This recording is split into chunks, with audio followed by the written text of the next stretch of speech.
Você já percebeu como é fácil se perder dentro da própria cabeça? Um simples pensamento, faço isso depois, e de repente, o dia acabou. A procrastinação se disfarça de descanso, e a insegurança se disfarça de prudência. É assim que o cérebro, em sua busca por conforto, sabota o seu próprio crescimento. Mas existe um ponto de virada, um momento em que você percebe que o verdadeiro inimigo não é o cansaço, nem a falta de tempo, é o descontrole da própria mente. Neste vídeo, você não vai ouvir clichês sobre força de vontade. Vamos explorar o mecanismo invisível que dita suas decisões e entender, com base em neurociência e prática, como transformar a disciplina em uma habilidade natural, quase instintiva. A partir de agora, a sua mente será o campo de batalha e a disciplina será a arma secreta. O objetivo não é apenas vencer a procrastinação, mas reprogramar a forma como você pensa, reage e decide. Você está prestes a entrar em um território onde o autocontrole se torna liberdade e o foco, uma segunda natureza. Você acredita que procrastina porque é preguiçoso, desorganizado ou simplesmente não nasceu disciplinado. Essa é a narrativa que a mente cria para justificar o comportamento. Mas a verdade é bem mais profunda. A procrastinação é um mecanismo de defesa neural, um reflexo natural de um cérebro programado para evitar dor, incerteza e esforço excessivo. O mesmo sistema que um dia te manteve vivo diante de um predador, agora te mantém estagnado diante de uma tarefa que exige energia mental. Quando você adia algo importante, o cérebro interpreta isso como autoproteção.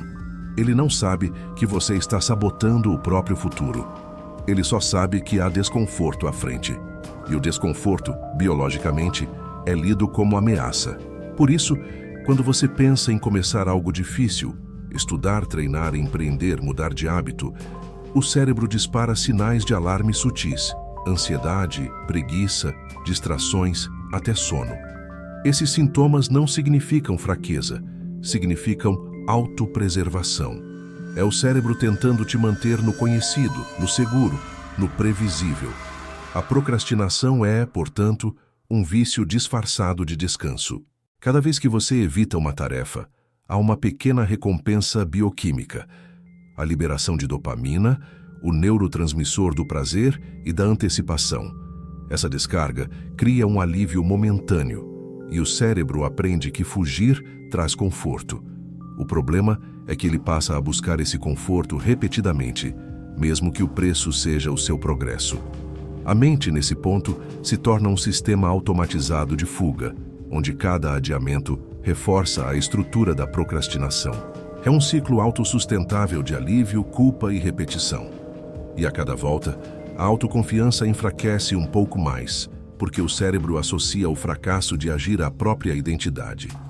É assim que nasce a insegurança, não de falta de capacidade, mas da repetição inconsciente de microderrotas. A disciplina mental é a quebra consciente desse ciclo. Não é força de vontade, é engenharia. É o processo de ensinar o cérebro a associar prazer não à fuga, mas ao progresso. E isso começa pequeno, quase invisível. Cada vez que você age apesar da resistência, você cria uma nova via neural, um caminho físico dentro do cérebro que conecta esforço à recompensa. Com o tempo, esse caminho se fortalece e começa a substituir o antigo padrão de fuga. É neuroplasticidade em ação.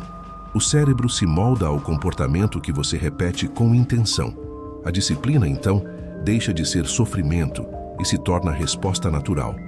O que era desconforto vira combustível. Entender isso muda tudo, porque transforma o desafio de agir em uma questão técnica, não moral.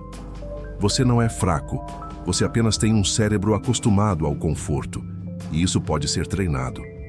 A partir daqui, cada decisão consciente de agir é uma vitória biológica, uma reconfiguração do seu próprio sistema de sobrevivência. A mente deixa de ser inimiga e passa a ser aliada. Esse é o verdadeiro choque da verdade. A procrastinação não é falta de disciplina, é falta de comando mental. E quem aprende a comandar, vence qualquer resistência interna. A insegurança é um sabotador silencioso. Ela não grita, não anuncia sua chegada. Apenas se infiltra entre os pensamentos e começa a corroer a clareza. Ela nasce no mesmo lugar onde mora a lógica, o cérebro. Dentro da sua cabeça, duas forças disputam o controle de cada decisão. De um lado, o córtex pré-frontal, a parte racional, planejadora, analítica. De outro, a amígdala cerebral, o núcleo do medo, o radar do perigo. Quando o medo assume o comando, mesmo que o perigo seja imaginário, a razão perde voz. É como tentar tomar decisões importantes em meio ao alarme de incêndio da própria mente. A insegurança é isso, um alarme que toca alto demais, mesmo quando não há fogo algum. Ela se manifesta em dúvidas disfarçadas de prudência. Você começa um projeto e, de repente, a mente pergunta se está pronto, se é o momento certo, se não seria melhor esperar. Essa aparente racionalidade é, na verdade, o medo mascarado de lógica. O cérebro prefere hesitar a arriscar.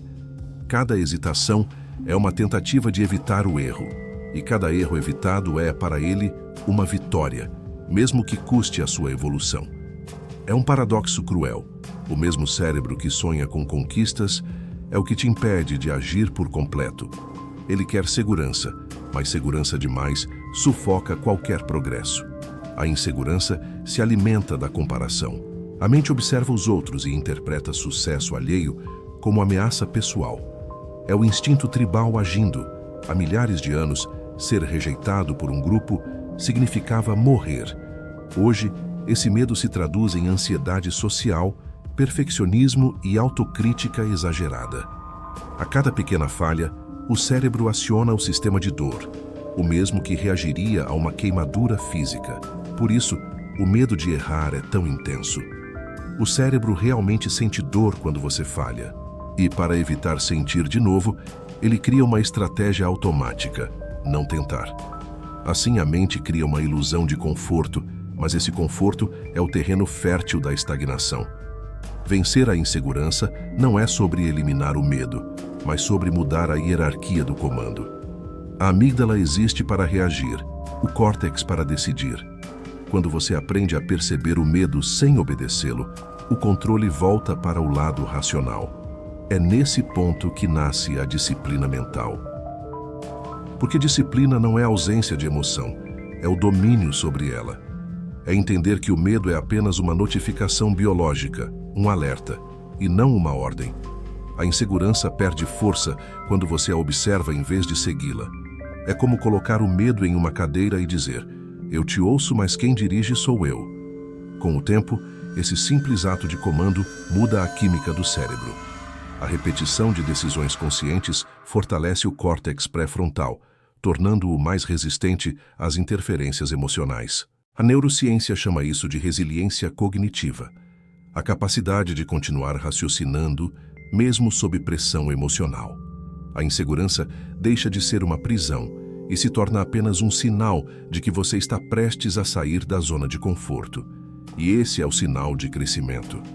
A partir daqui, cada vez que o medo surgir, ele será o lembrete de que você está no caminho certo. A insegurança não desaparece, mas perde o poder de comando. E quando ela deixa de controlar suas escolhas, a procrastinação começa a desmoronar junto. O inimigo invisível é vencido não com coragem cega, mas com clareza e controle mental. Durante anos, nos fizeram acreditar que o segredo do sucesso é estar motivado, que basta sentir vontade, entusiasmo, energia. Mas o mito da motivação é uma das maiores armadilhas da mente moderna. A neurociência mostra que a motivação não é o combustível da ação, é apenas o gatilho da busca. Ela acende o motor, mas não o mantém ligado. A dopamina, substância responsável por essa sensação de entusiasmo, é liberada quando o cérebro antecipa uma recompensa, não quando você está no meio do esforço. É por isso que começamos projetos cheios de energia e os abandonamos quando o prazer inicial desaparece. A motivação dá o pico, mas a disciplina sustenta o processo depois que o pico cai. A dependência da motivação cria uma montanha russa emocional. Você se sente invencível num dia e completamente improdutivo no outro. O cérebro se acostuma a associar ação a prazer, e quando o prazer não aparece, ele trava. Isso acontece porque o sistema dopaminérgico foi projetado para buscar novidade, não consistência. É por isso que é tão fácil se distrair com notificações, novas metas ou ideias brilhantes que nunca se concretizam. A motivação alimenta o ciclo da busca constante e da falta de conclusão. Cada nova promessa de prazer é um estímulo, e o cérebro persegue estímulos como se fossem sobrevivência. Mas o que realmente sustenta o progresso é algo muito mais frio e estável: a disciplina. A disciplina é o ato de agir mesmo quando o cérebro não oferece recompensas imediatas. É o mecanismo que se opõe à oscilação emocional, uma espécie de contrapeso biológico. Quando você age sem depender do impulso, está ensinando ao cérebro que o valor da ação está no resultado, não na excitação inicial. Isso transforma a dopamina de vilã em aliada, porque ela passa a ser liberada pela conclusão, não pela antecipação. O prazer começa a vir de cumprir, não de sonhar. Pessoas que alcançam resultados consistentes não são mais motivadas que as outras. Elas apenas entenderam a limitação desse sistema químico e escolheram depender de algo mais confiável: estrutura. Criar estrutura é o que transforma o comportamento em hábito.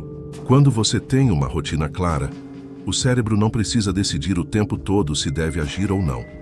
Cada decisão consome energia, e a motivação é apenas um substituto emocional para essa energia. A disciplina elimina o debate interno e economiza força mental. É a diferença entre esperar o clima ideal e aprender a navegar sob qualquer tempestade. Ao entender que a motivação é instável por natureza, você se liberta da frustração de esperar por ela. A vida se torna menos sobre sentir vontade e mais sobre construir vontade. Essa construção começa pequena: uma tarefa iniciada sem energia, um treino feito mesmo cansado, uma leitura continuada quando a mente quer parar. Cada ato de resistência cria um traço de constância dentro de você. E esse traço é o que molda o caráter. A disciplina, nesse sentido, é o que resta quando a motivação vai embora. E é justamente quando ela vai embora que a maioria desiste. Os que ficam evoluem. No fim, a motivação é como o açúcar mental, doce e passageiro. A disciplina é como a nutrição profunda, silenciosa, mas vital. Um te dá energia momentânea, o outro te constrói. Quando você aprende essa diferença, o comportamento deixa de oscilar com o humor. O corpo age porque foi treinado a agir, e o cérebro segue o comando. O mito da motivação cai, e no lugar dele surge a clareza. O progresso é químico, emocional e, acima de tudo, estratégico. O cérebro humano é uma máquina adaptável e, ao mesmo tempo, traiçoeira. Ele busca economizar energia a todo custo e, por isso, resiste à mudança. A disciplina mental nasce exatamente da capacidade de agir, mesmo quando essa resistência se manifesta. O que chamamos de neurodisciplina é o processo de treinar o cérebro para responder com foco, mesmo diante da vontade de parar. Imagine que dentro da sua mente existem dois personagens, o guerreiro e o guardião. O guerreiro é a parte que busca crescimento, desafio, conquista. O guardião é a parte que protege do risco, do esforço, do desconforto. Quando você entende essa dualidade, percebe que a disciplina não é uma luta contra si mesmo, mas um acordo entre essas duas forças. O guardião precisa aprender que o desconforto não é uma ameaça, e o guerreiro precisa agir mesmo quando o guardião grita para recuar. A neurociência explica que cada ação repetida sob resistência cria novas conexões sinápticas. São caminhos físicos dentro do cérebro, moldados pela repetição. A cada vez que você escolhe agir mesmo sem vontade, reforça o circuito da disciplina.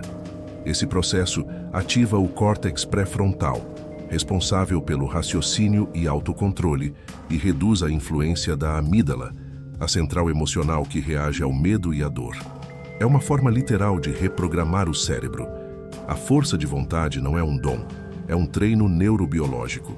Com o tempo, o ato de começar uma tarefa difícil deixa de gerar resistência e passa a gerar familiaridade. O desconforto se transforma em sinal de progresso.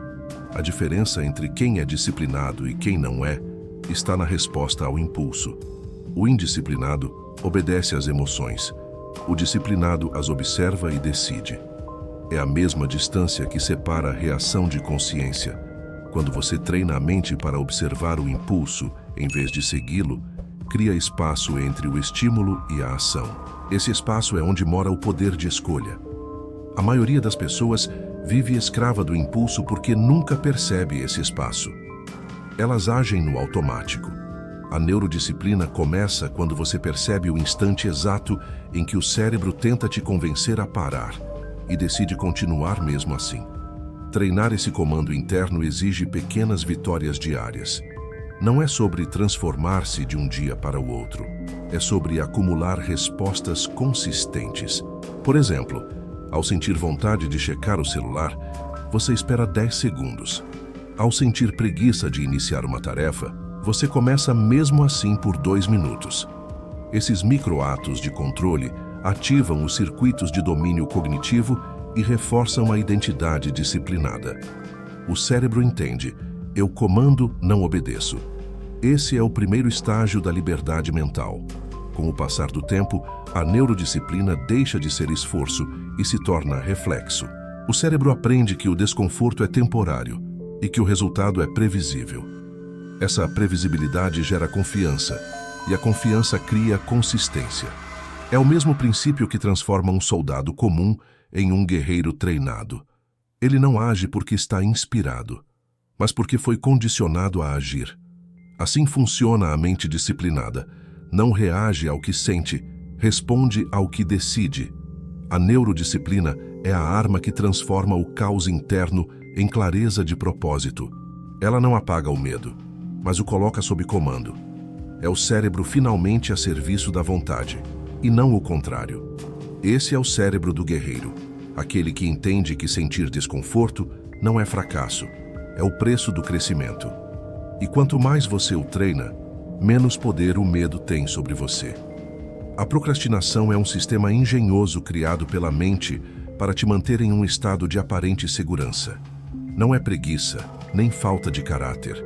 É uma rotina de recompensa muito bem estruturada. O ciclo começa com o desconforto, a sensação de obrigação, a ansiedade antes de começar, o medo de falhar. Esse desconforto ativa o sistema límbico, a parte emocional do cérebro que reage tentando reduzir a tensão. Então você busca um escape, abrir redes sociais, arrumar algo trivial, assistir a um vídeo curto. O alívio é imediato e o cérebro interpreta isso como vitória. Ele grava a mensagem: evitar esforço, sentir prazer. E o padrão se repete. Com o tempo, essa sequência se transforma em um circuito automático de comportamento. Um verdadeiro labirinto de autossabotagem. A mente é um excelente engenheiro de atalhos. Quando ela encontra uma forma rápida de aliviar a tensão, ela a repete, mesmo que isso cause prejuízo a longo prazo. O cérebro funciona por reforço. O que gera prazer é registrado e repetido. O que causa dor é evitado. É um sistema primitivo que ainda acredita que desconforto significa perigo. O problema é que na vida moderna, o desconforto é o terreno do progresso. Esforço mental, incerteza, aprendizado, tudo o que nos faz crescer parece uma ameaça aos olhos do cérebro ancestral. É por isso que ele te sabota.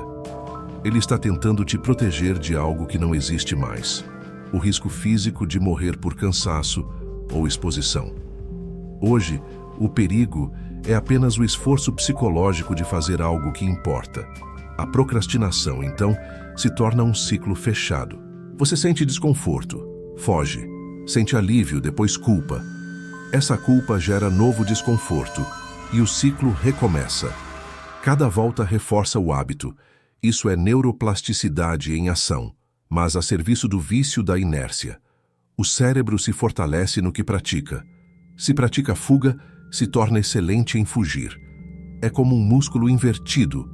Quanto mais você cede, mais forte fica o impulso de ceder. E é assim que se cria o vício da postergação. Ele não é psicológico apenas, é químico. A dopamina se torna a moeda que o cérebro usa para te recompensar por não agir. Mas existe um ponto de ruptura nesse ciclo, e ele começa com a consciência. Quando você percebe o padrão, o cérebro perde parte do controle automático. A procrastinação se alimenta da inconsciência. Ela prospera na ausência de vigilância. Observar o ciclo é o primeiro passo para desarmá-lo. Isso exige atenção, não culpa.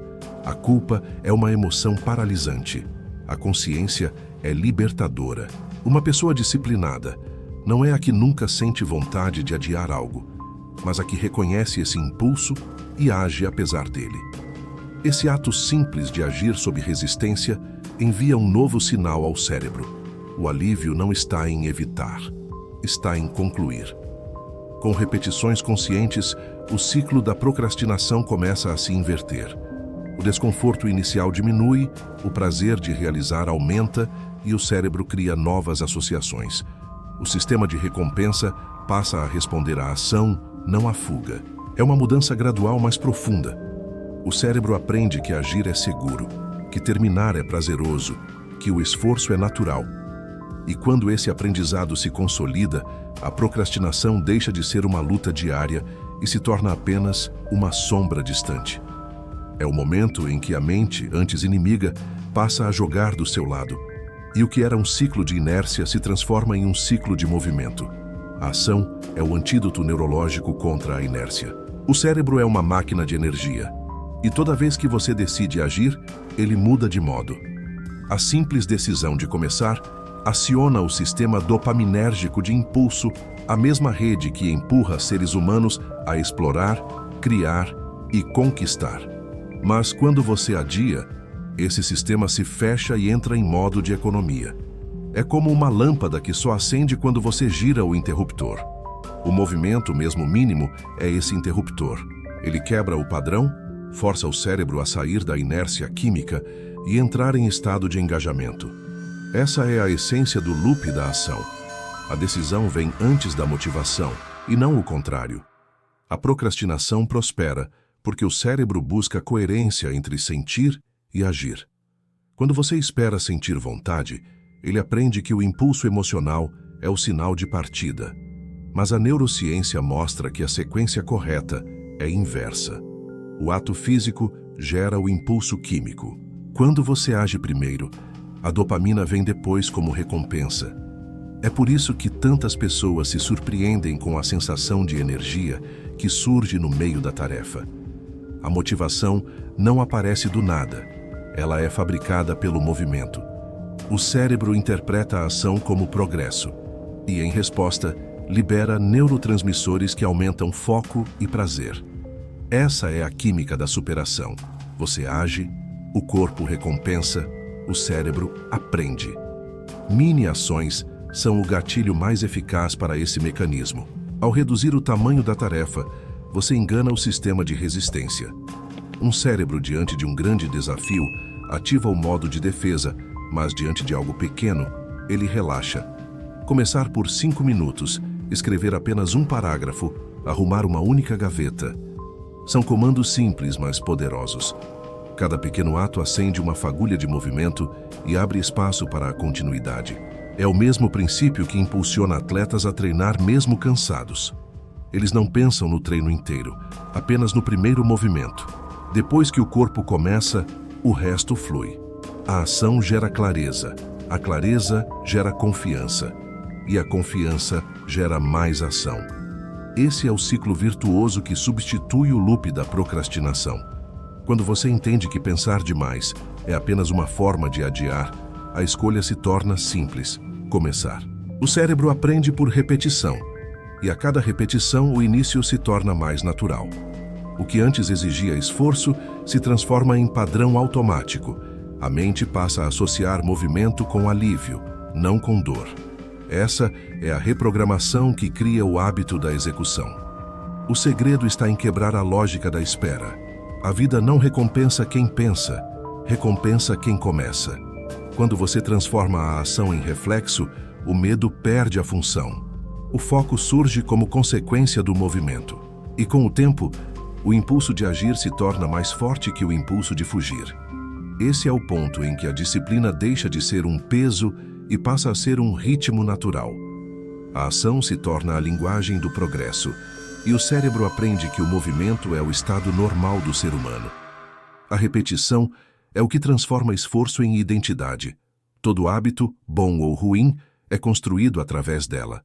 O cérebro é moldável, e essa capacidade de mudança recebe o nome de neuroplasticidade. A cada repetição de um comportamento, você fortalece um caminho neural, como se estivesse pisando sempre na mesma trilha até ela se transformar em estrada.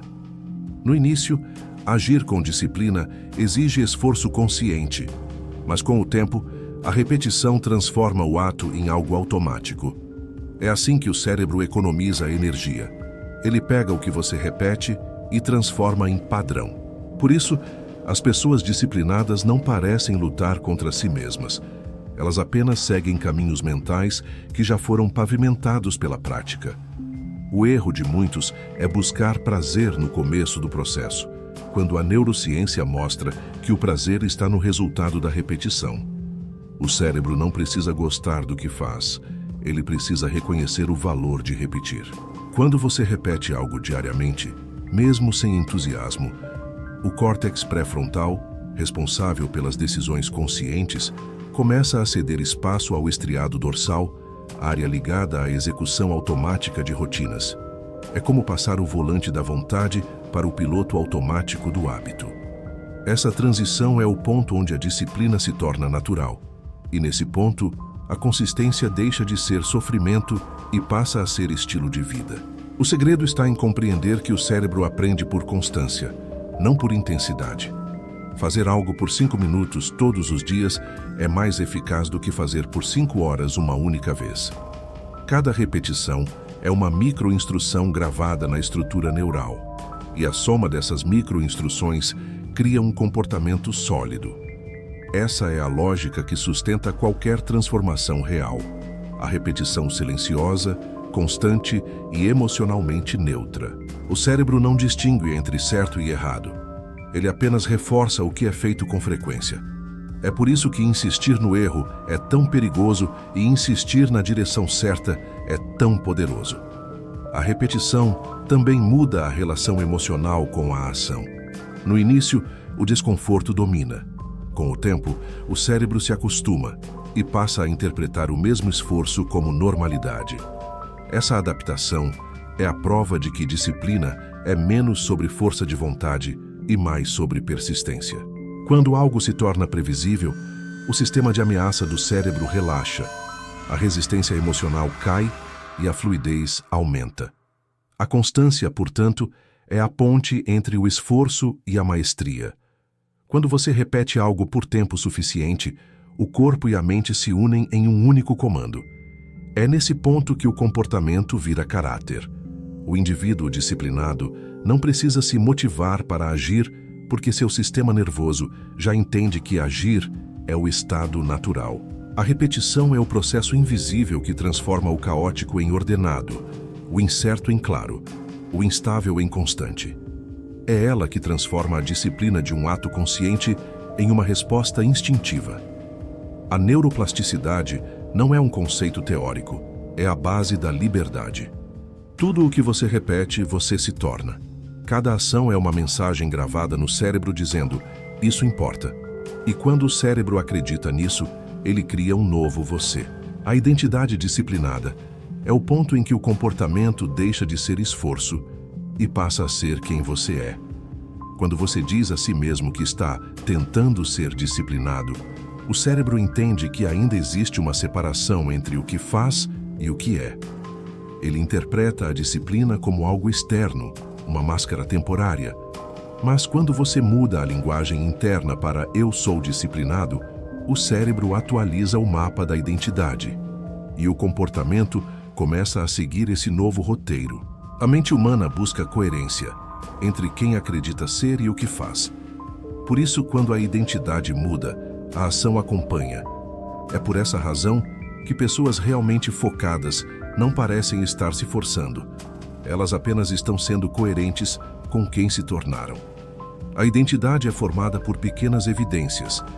Cada promessa cumprida a si mesmo é um voto de confiança no novo eu. Cada tarefa concluída, mesmo pequena, é uma confirmação.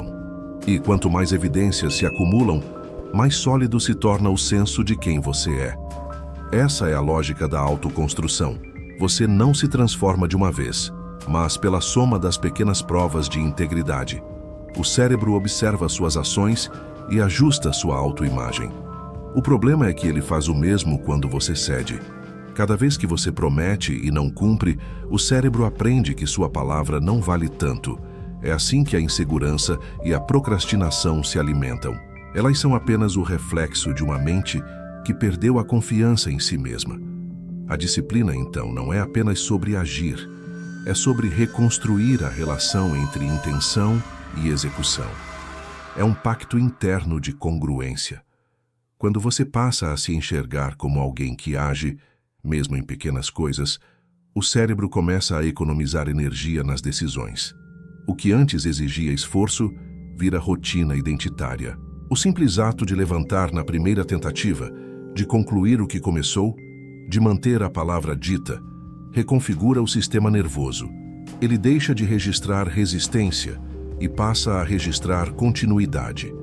É nesse ponto que a identidade disciplinada se solidifica, quando a ação se torna reflexo do caráter, não da emoção do momento. O segredo é usar o poder da autoimagem a seu favor. Em vez de dizer, preciso ser disciplinado, diga, estou apenas sendo quem sou. Essa simples inversão muda a química do cérebro. O sistema de recompensa deixa de buscar aprovação externa e passa a buscar coerência interna. A dopamina, antes associada ao reconhecimento dos outros, se liga agora à satisfação de manter a palavra. Isso cria uma forma mais profunda de motivação, uma que nasce da integridade. Você age não porque deve, mas porque é natural agir assim. E nesse estado, a disciplina não é mais uma ferramenta de controle, mas uma expressão de liberdade. A identidade disciplinada é o auge do domínio mental. É o estágio em que o comportamento e o propósito se alinham e cada escolha reflete um compromisso silencioso com o que se acredita. O cérebro aprende que agir é existir. E quando essa crença se torna real, nenhuma distração, dúvida ou medo é capaz de interromper o fluxo. É o momento em que a disciplina deixa de ser uma virtude e se torna parte do DNA da consciência. Buscar o desconforto de forma consciente é o treino mais poderoso para fortalecer a mente. O cérebro foi moldado para procurar conforto, porque em eras passadas, o conforto significava sobrevivência. Evitar frio, fome e dor era o que garantia a vida.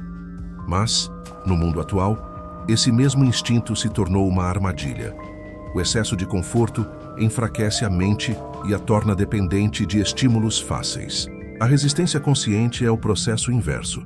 Escolher o desconforto de maneira estratégica para expandir a capacidade de agir, decidir e persistir. Cada vez que você enfrenta algo desconfortável de forma voluntária, está ensinando ao cérebro que dor e crescimento podem coexistir. A arte da resistência começa com pequenos rituais que desafiam o corpo e a mente. Tomar um banho frio quando o instinto pede água morna. Levantar na primeira tentativa quando o corpo quer adiar. Estudar mais 10 minutos quando a atenção começa a dispersar. Esses atos simples têm um efeito profundo. Reduzem a sensibilidade ao desconforto. A cada repetição, o cérebro se torna mais resistente às variações emocionais. Ele entende que pode suportar mais do que imagina, e essa percepção se traduz em autodomínio. A neurociência chama isso de aumento da tolerância ao estresse. É a capacidade de manter o raciocínio e o foco mesmo sob pressão. A resistência consciente também altera a forma como o cérebro libera dopamina. Normalmente buscamos prazer imediato, comida, distrações, descanso. Quando você adia a recompensa, o sistema dopaminérgico se recalibra. Ele passa a associar prazer à conquista, não à fuga. O desconforto se torna o caminho natural para o prazer duradouro. Isso explica por que pessoas que treinam o corpo, a mente ou a espiritualidade com disciplina apresentam níveis mais estáveis de bem-estar. Elas não estão fugindo do desconforto, estão o usando como ferramenta de transformação. Praticar resistência não é sobre dor ou sacrifício, é sobre treino de plasticidade emocional. O cérebro aprende que emoções intensas, medo, preguiça, tédio, são apenas ondas químicas e não comandos. Ao resistir à impulsividade, você ensina ao sistema nervoso que o desconforto é apenas uma fase, não um estado permanente.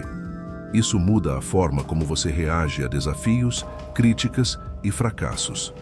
O que antes te paralisava, agora se torna parte do treino.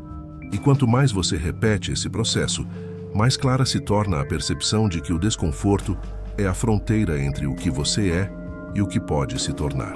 A verdadeira força mental não está em eliminar o desconforto, mas em aprender a permanecer dentro dele até que ele perca o poder. A resistência consciente é uma arte porque exige equilíbrio. Resistir demais gera exaustão. Resistir de menos alimenta a fraqueza. O ponto ideal é aquele em que você sente o limite, mas escolhe ir um pouco além. Esse pequeno além é o território do crescimento. É onde a mente se fortalece e o caráter se define. E quando o cérebro entende que o desconforto é seguro, ele para de te proteger daquilo que te faz evoluir. A partir desse ponto, o desconforto deixa de ser inimigo e se torna mestre. Ele revela o quanto você estava limitado pela busca constante de alívio.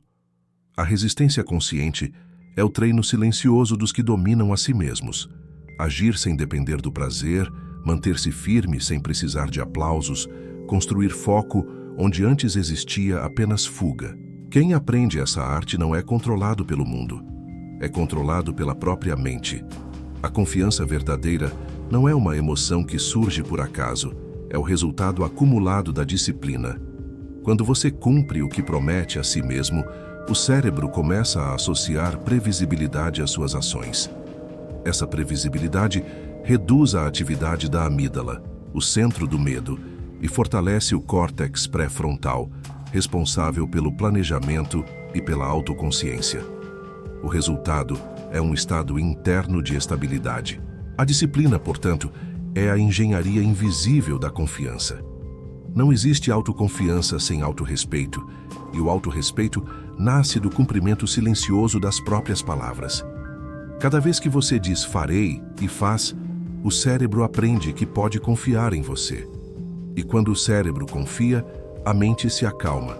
A maioria das pessoas busca confiança por meio de elogios, resultados ou comparações, mas essa é uma construção externa e instável. Basta uma falha, uma crítica ou um fracasso para que desmorone. A disciplina, ao contrário, cria uma confiança que nasce de dentro, porque se baseia em evidências reais. Ela elimina o espaço entre intenção e ação. A dúvida, nesse contexto, não desaparece. Ela apenas perde o comando.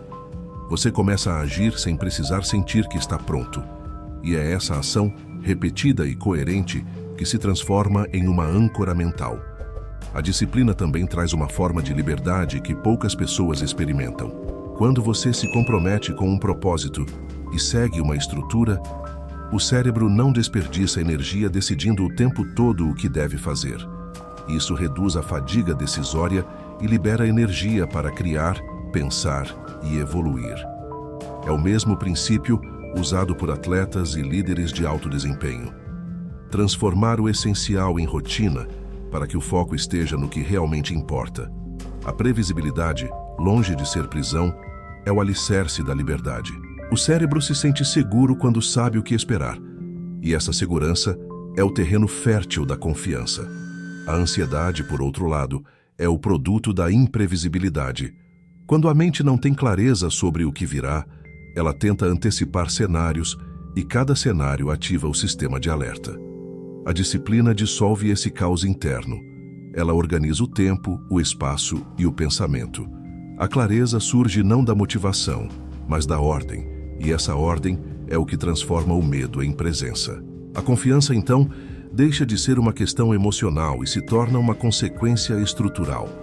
Cumprir o que se promete a si mesmo é uma das formas mais puras de respeito pessoal. Quando você faz isso repetidamente, cria uma autoimagem sólida, a de alguém confiável.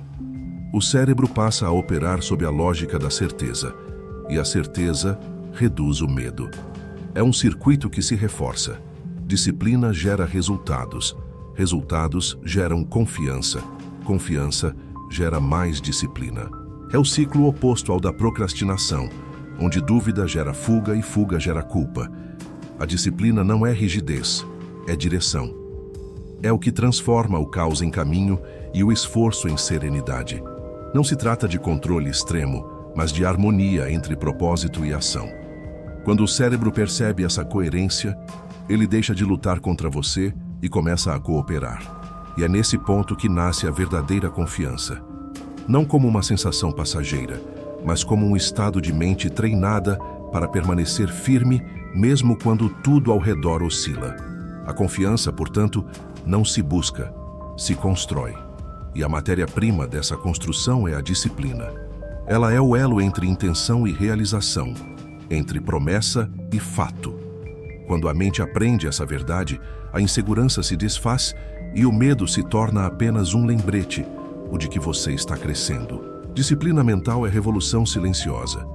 Quando você compreende que a batalha nunca foi contra a preguiça, o medo ou a procrastinação, mas contra a falta de comando sobre a própria mente, tudo muda. A revolução começa quando você percebe que não precisa esperar o momento ideal para agir, que não há condição perfeita, apenas decisão. Você não precisa lutar contra a procrastinação, precisa se tornar alguém que não depende dela. Essa é a virada de consciência que separa o esforço do domínio. O cérebro se adapta ao papel que você escolhe representar, e quando você assume o papel do comandante, ele obedece. A procrastinação se dissolve porque deixa de ter utilidade. Esse é o chamado à revolução interna, a reconstrução da mente por meio da disciplina consciente.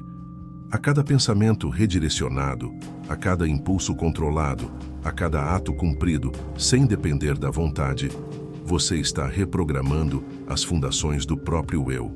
Essa não é uma transformação abstrata, é física. Novos caminhos neurais se formam, antigas conexões se enfraquecem, e a mente começa a operar sob uma nova hierarquia. O que antes era caos se torna ordem. O que antes era fuga se transforma em presença. A mente disciplinada é uma mente que aprendeu a silenciar o ruído do desejo e ouvir a clareza da intenção. Mas toda revolução exige um propósito. A disciplina sem propósito se torna rigidez. É o propósito que dá direção ao esforço e significado ao desconforto. O verdadeiro guerreiro mental não busca controlar tudo. Ele busca estar em controle de si. Ele entende que o mundo externo é reflexo do interno e que o domínio da mente é o único domínio que realmente liberta. Quando o cérebro percebe que agir com disciplina não é punição, mas escolha, a sensação muda. O esforço se transforma em paz, o desconforto em crescimento e a repetição em liberdade. Disciplina não é o que te prende, é o que te liberta. Ela te liberta da oscilação emocional, da paralisia da dúvida e do peso da inconstância. Te liberta do ciclo de autossabotagem, do excesso de pensamento e da dependência de motivação. Te liberta de você mesmo, da versão antiga, dispersa e instável que o conforto construiu. Essa liberdade não é abstrata, é mensurável. Está na capacidade de agir com consistência, de manter a calma quando tudo desaba, de continuar quando o resto para. Essa revolução começa pequena, como toda força que realmente muda o mundo. Um ato, uma escolha, um instante de consciência a mais do que o habitual. Ela cresce na repetição, se fortalece na resistência e se manifesta quando o propósito e a disciplina se fundem em uma só direção. A mente que entende isso nunca mais volta a ser a mesma. O tempo passa a ser aliado, não inimigo. O desconforto passa a ser ferramenta, não obstáculo. E a vida deixa de ser algo que acontece para se tornar algo que se constrói, minuto a minuto, decisão após decisão. O chamado agora é simples e definitivo. Desperte a mente disciplinada. Não para se tornar perfeito, mas para se tornar inteiro. O futuro pertence aos que dominam a si mesmos, porque só quem governa a própria mente pode realmente criar o próprio destino.